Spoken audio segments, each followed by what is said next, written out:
Hi everyone, back here for another video. I have here my 11-inch 2nd Gen iPad Pro and the Magic Keyboard for almost 2 years now. With the great new features of the upcoming iPadOS 16, I might upgrade my iPad just to enjoy the most awaited feature of having the full external monitor support. But if not for that, I can very much keep this iPad and continue using it at least for a couple of more years, I think. So in this video, let me show you how my 2020 iPad Pro and the iPad Magic Keyboard are holding up after 2 years of use and how it is my personal productivity companion.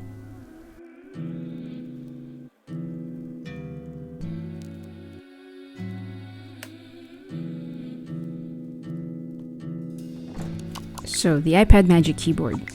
In my opinion, the typing experience here is one of the best out there. So let's start with some typing tests and so you hear the nice typing sounds of this magical keyboard.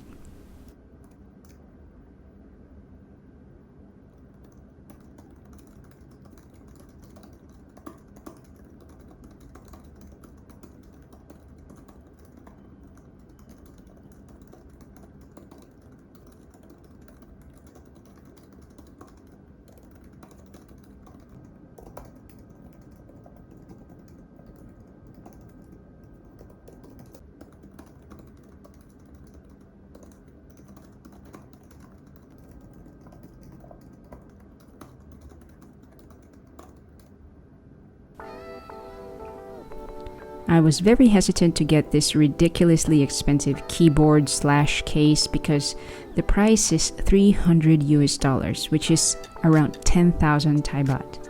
But I decided to buy it thinking of it as an investment since I make many videos mostly about the iPad and keyboards. And I'm really satisfied with this keyboard. But yes, I still cringe when I think about the price. I definitely think it can be priced a bit more lower. Anyway, after 2 years, this is how the Magic Keyboard physically looks like. I'm quite careful with my gadgets, so I think I managed to keep this keyboard in good condition.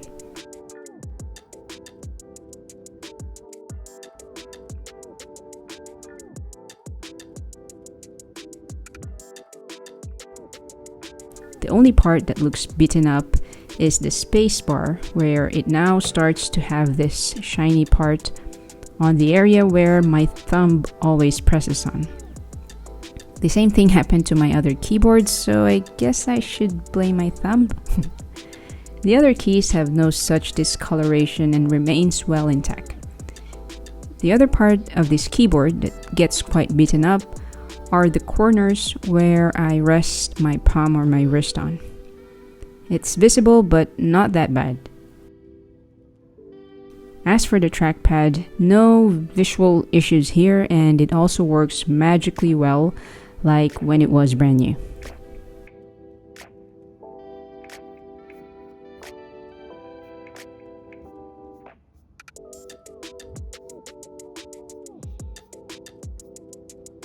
And you might think, why my iPad and my Magic Keyboard look like this? It is because of this new accessory, which is the Moft iPad snap case. Thanks to Moft for sending this over and for sponsoring this part of the video. The Moft iPad snap case is magnetic friendly and Magic Keyboard and Apple Pencil compatible case, perfect for iPad creators. I can simply attach the iPad to the Magic Keyboard and start typing away. This is possible because the Moft iPad snap case has the built-in magnets and has the capability to connect to Apple's smart connector. This also serves as a case for my iPad, making the edges safe from scratches. And this also has the cradle for the Apple Pencil, that it doesn't only keep my pencil from falling off, but it also keeps the pencil charged as well. So if I want to switch from typing to writing on my iPad with the Apple Pencil, I can easily pull out the iPad and put it on my desk, and without worries of scratches since the back is fully covered. The back panel is made of vegan leather material, so it has a nice feel when holding the case. I can easily take this on the go as this has super slim design. I can use the case and still close the Magic Keyboard properly.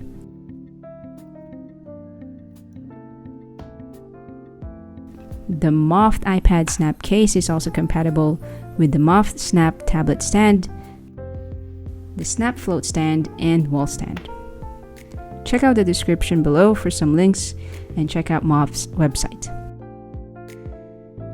As for the iPad as my only computer, I know many out there will say, why don't I just get a laptop? The iPad is not a laptop, blah blah blah. But I like the iPad, so I'm using the iPad.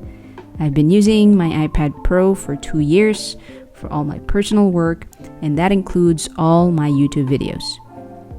And I said I'm very careful with my gadgets, but I think I didn't really show much mercy on this iPad Pro because I literally use this for everything every day.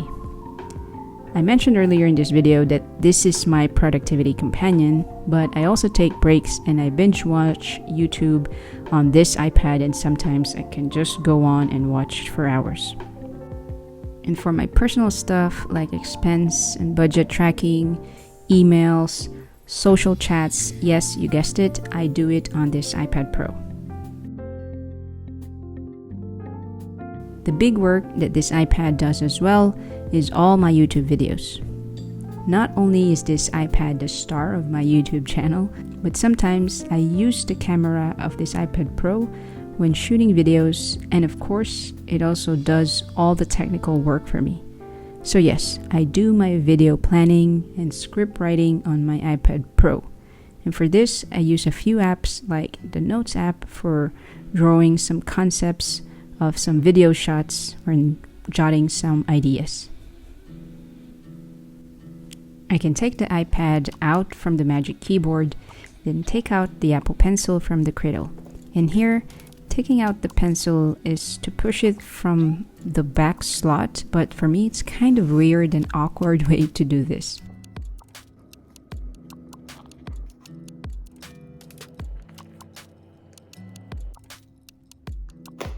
The other app I use is Notion for all the typing and writing of my scripts. It took me a while to learn how to use Notion, so I have a love-hate relationship with this. Well, no app is perfect, right? For now, Notion suits my needs, so this is what I use.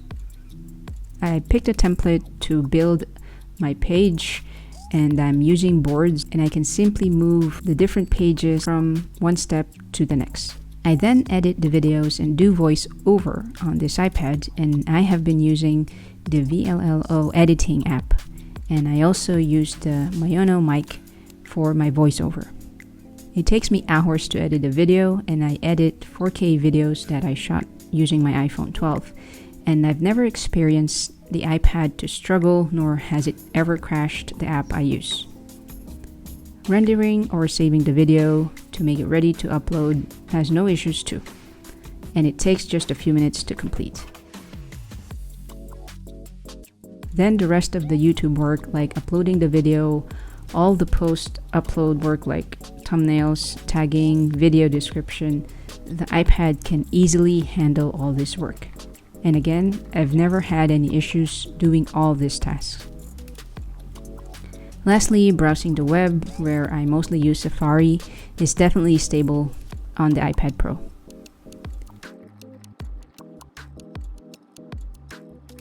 And for the battery life, this iPad still lasts reasonably long enough if it's just simple tasks, but of course, like any other device, it will use up more battery for heavier tasks like video editing. I don't expect everyone to do the same things I do on my iPad Pro, but for me, I know what the iPad Pro is capable of, and so I use it for things it's built for and what suits my workflow. And for almost 2 years now, I have maximized the use out of this iPad Pro. So, that's it. Thanks for watching.